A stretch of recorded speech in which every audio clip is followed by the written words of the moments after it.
Hello everyone, good morning. কেমন আছো সবাই? আশা করি সবাই ভীষণ ভালো আছো, আর আমিও ভীষণ ভীষণ ভালো আছি। দেখে নিশ্চয়ই বুঝতেই পারছো।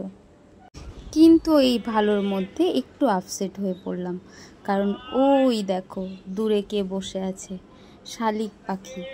একটা শালিক দেখলে আমার দিন খারাপ যায়। তাই আজ আমরা যাব কল্যাণী দিদি ভাইয়ের বাড়ি। আর আমি ব্ল্যাক কালারের ড্রেসটা ছেড়ে ফেললাম, কারণ বাইরে প্রচুর রোদ। আর কুহু এই ফার্স্ট ট্রেন চাপলো। ও ট্রেনে চেপে বেশ মজাই পাচ্ছিল, কারণ ও কোনোদিনও এত মানুষজন দেখেনি। ও তো বেশি ঘরের মধ্যেই থাকে, আর এই ঘরের মধ্যে আমাদের কজনকে দেখেই অভ্যস্ত। তাই এত মানুষজন দেখে ও বেশ মজাই পাচ্ছিল, আর বারে বারে উঠে দাঁড়িয়ে পড়ছিল, আর প্রচুর হাসছিল। আর দেখো বাইরের ভিউটা এত সুন্দর দেখতে লাগছিল, আমি তো কিছুতেই ভিডিও করতে পারছিলাম না, কারণ ওনারা সব দাঁড়িয়েছিলেন গেটের সামনে। তো ফাইনালি আমরা নেমে পড়েছি। এবার হেঁটে একটু যেতে হবে, কারণ দিদিভাই আবার গাড়ি পাঠিয়েছে আমাদের জন্য। ফ্লাইওভার ছিল, কারণ ওখান থেকে তো পিসিমণি যেতে পারবে না, তাই নিচ থেকেই যাচ্ছি।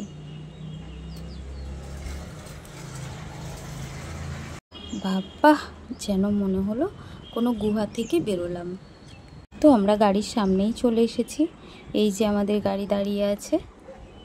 এবার গাড়িতে উঠতে পারলে বাঁচি, বাইরেটা যা গরম।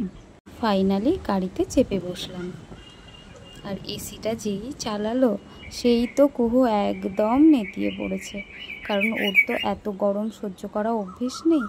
ও সবসময় বেশি ঘরের মধ্যেই থাকে, আর ও তো এই এত ট্রেনে বাসে চড়তে পারে না, কারণ ছোটোবেলা থেকে ও কোনোদিনও ট্রেনে চাপেনি, এই প্রথম ট্রেনে চাপলো। তাও আবার আজকে তীব্র গরম। যেই না একটু এসি পেলো গাড়ির মধ্যে, অমনি নেতিয়ে ঘুমিয়ে পড়লো। এখান থেকে দিদিভাইয়ের বাড়ি বেশি দূর না, 20 মিনিট মতো লাগবে।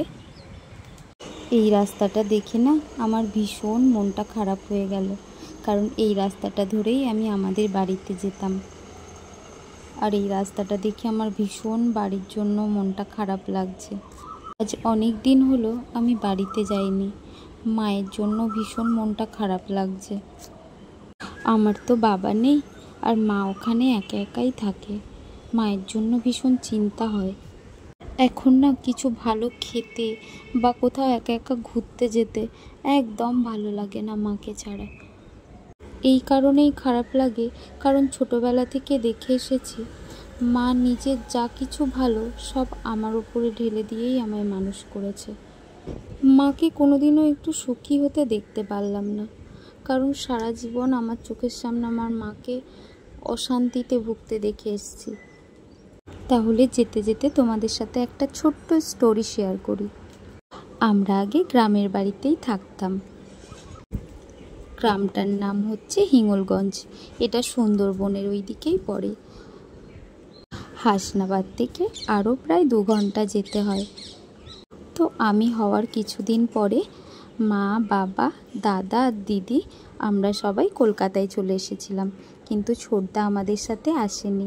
ছোটদা থাকতো বড় মার কাছে। তো আমার ছোট থেকে বড় হওয়া হচ্ছে কলকাতা টালার ওখানে থাকতাম আমরা। তারপর একদিন বাবা ভীষণভাবে অসুস্থ হয়ে পড়েছিলেন। তখন ছোট কাকু আমাদের বারাসাতে নিয়ে চলে এসেছিলেন। তখন আমার বয়স হবে ওই 12 কি 13 বছর। তারপর থেকেই আমার বড় হওয়া হচ্ছে বারাসাতে। স্কুল কলেজ সব বারাসাতে। তারপর যখন কলেজে ভর্তি হলাম, আমার কলেজ ছিল বারাসাত গভর্নমেন্ট কলেজ। তারপর কলেজে ফার্স্ট ইয়ারে পড়তে পড়তে শুভর সাথে আমার ফেসবুকে আলাপ হয়। তারপরে প্রেম, তারপরে বিয়ে। আগে শুভ থাকতো কলকাতায়, আর আমি থাকতাম বারাসাতে। ওখান থেকেই আমাদের বিয়ে হয়। আজ দেখতে দেখতে আমরা 8টা বছর একসঙ্গে কাটিয়ে ফেললাম। আর তোমরা তো জানোই, একটা ভীষণ সুন্দর উপহার দিয়েছে ভগবান আমার জীবনে। সেই উপহারটার নাম হচ্ছে কুহু। আর এদিকে দেখো ওর পিপি আর দিদিয়া ওকে পেয়ে ভীষণ হ্যাপি হয়ে গেছে। বিশেষ করে ওর দিদিয়া তো ভীষণ হ্যাপি ওকে পেয়ে। দুপুরবেলা যেই না বলেছি ফোন করে যে আমরা যাব না, ওর দিদিয়া তো ভীষণ আপসেট হয়ে পড়েছিল। তারপর যখন আমরা এলাম, আমাদেরকে দেখতে পেয়ে ওর দিদিয়ার কি খুশি। আর ওর পিপি তো ওকে পেয়ে সবাইকে ভুলে গেছে। ওকে নিয়ে আগে ঘরে ঢুকতে পারলে বাঁচে। গরমে ভাইজি কষ্ট পাচ্ছে, তাড়াতাড়ি গিয়ে এসি চালিয়ে ওকে শুইয়ে দিল। তো চলো আমরা একটু ফ্রেশ হয়ে নিই, আর কুহু ওর পিপির কাছে একটু আদর খেতে থাকো। সবাই ভালো থেকো, সুস্থ থেকো, সাবধানে থেকো, টাটা।